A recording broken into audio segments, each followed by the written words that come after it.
you talk about, in your book, Healing Your Way Home, which you wrote with Valerie Brown and Kara Jewel Lingo, that this idea of having a home within ourselves.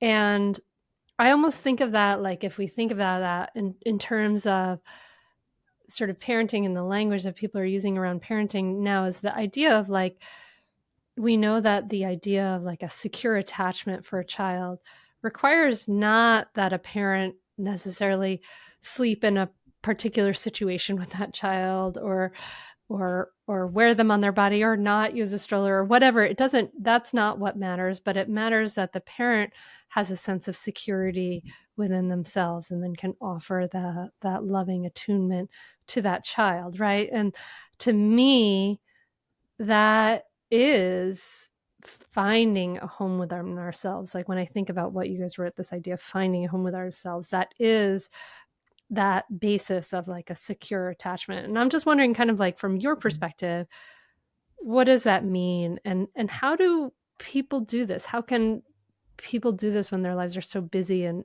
maybe under resourced? Yeah. Um, well, I think you just like summarized like the whole path of liberation, didn't you? Because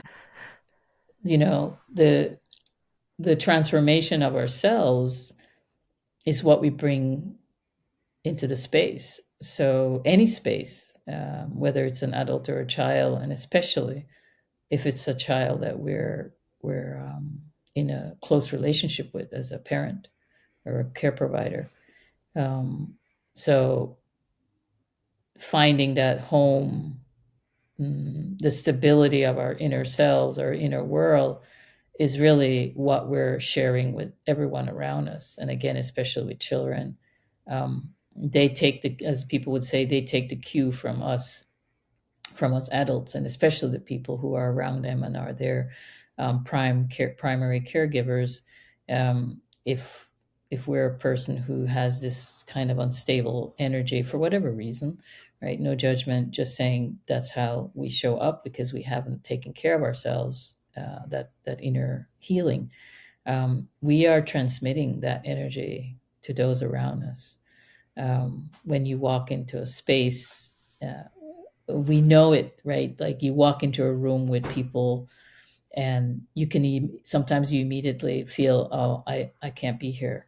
um, and it's because of the energy that's in the space. People are putting out certain energy, and then sometimes you walk into a space and you feel very comfortable, you feel very open.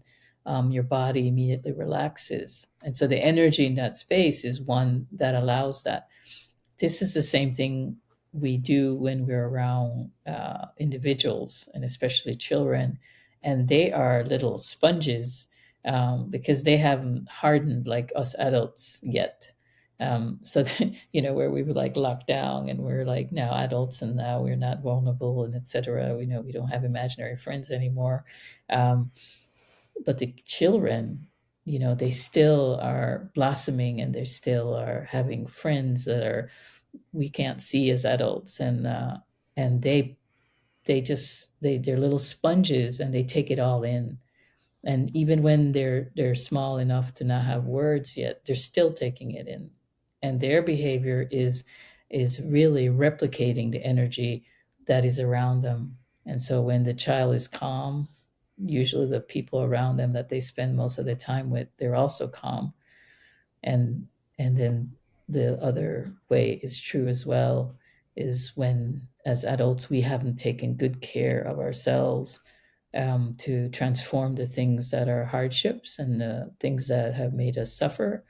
um, Unfortunately, it's a transmission. That energy, is a transmission to those around us, to parents, to friends, and certainly to our little ones. Yeah, I agree. I think that would be optimal if we could all do that.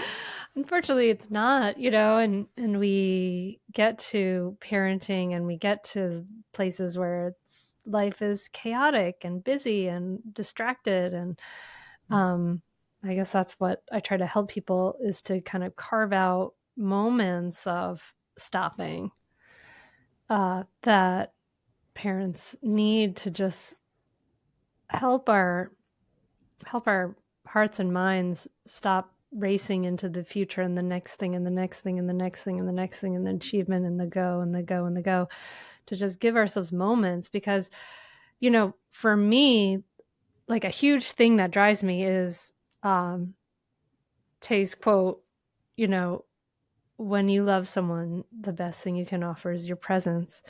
How can you love if you are not there?